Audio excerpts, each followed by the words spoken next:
somewhere, a very long time ago, someone became the first one to sit beside a body that used to be a person they loved, and understand that it was not going to get up again. There was a first time that ever happened, a first human being to feel the specific, bottomless thing we call grief, and they had no word for it, no one to explain it, no one who had ever felt it before to tell them it would pass. I think about that person more than I should. Let me tell you why. Animals die and other animals notice. That part isn't new, and it isn't only human. An elephant will stop at the bones of another elephant and go still and touch them and stay. A mother chimpanzee will carry her dead infant for days, refusing to put it down. Something is happening in those moments, something that looks a lot like sorrow. So the raw feeling, the not wanting them to be gone, is older than us. But somewhere along the line, something changed in our ancestors. Something got added. And it turned that raw animal sorrow into this strange, heavy human thing that you know. Here's what got added: the understanding. At some point, a human brain became able to do something no animal mind could quite do before. It could hold the idea of a person who no longer exists. It could look at a body and understand fully what had happened, that the person was not sleeping, not gone away, not coming back later, that they were gone permanently in a way that would never, ever reverse. And this is the part that breaks it open. That same brain could then turn the idea around and understand something even heavier.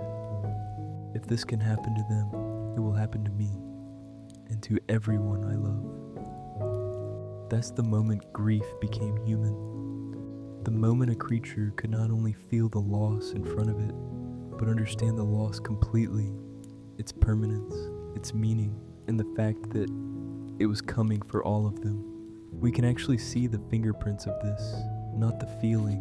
You can't dig up a feeling, but you can dig up what people did with it. There's a cave in Spain, a deep and difficult one, where researchers found the bones of dozens of early humans, deliberately placed, it seems, down a shaft, together. Not scattered the way animals leave the dead, gathered, put somewhere, on purpose, hundreds of thousands of years ago. And later, as you move forward through time, the signs get clearer and more tender.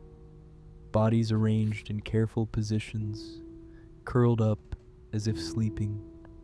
Bodies covered in red ochre, a pigment, a color, chosen and placed on the dead for reasons we can only guess at. Graves with object in them, tools, beads, flowers, in at least one contested and famous case. A child buried with care tens of thousands of years ago by hands that did not have to do any of it. Think about what a burial actually is. It is completely unnecessary in the practical sense.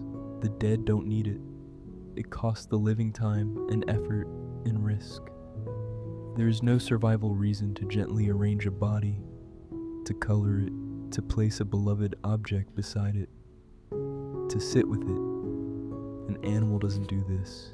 Humans do it because the person mattered, because the bond didn't switch off when the heartbeat did, because we needed to do something with a love that suddenly had nowhere to go. That's what a grave is. It's love with nowhere to go, made into an action. But go back further than the graves, before anyone knew to bury anyone. Back to that first person. The one who felt it before there was any ritual, any custom, any word for what was happening to them. Imagine it. Someone they had known their whole life. A mother, a child, a partner. The person they sat beside every night by the fire is suddenly still and doesn't get up. And this person, our first griever, waits. Because surely they'll get up. They shake them. They wait longer. They make sounds they've never made before. And slowly, with no one to explain it, the most terrible understanding in the history of the mind arrives for the very first time. They're not coming back. will feel this forever, and one day this will be me. No one had ever felt that before. There was no one to hold them and say, I know, it happened to me too. You will survive this. They were completely alone inside the first grief that ever existed. And here's the thing that gets me. The thing I find almost unbearably moving. They survived it. Obviously they did, because you're here. Every one of your ancestors, all the way back, felt this and lived through it and kept going.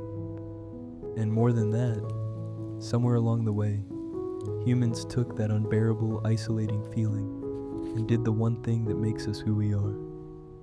They turned to each other with it. Because grief, it turns out, is the thing we refuse to do alone. We gather when someone dies. We come together. We sit with the family. We tell stories about the person. We hold each other.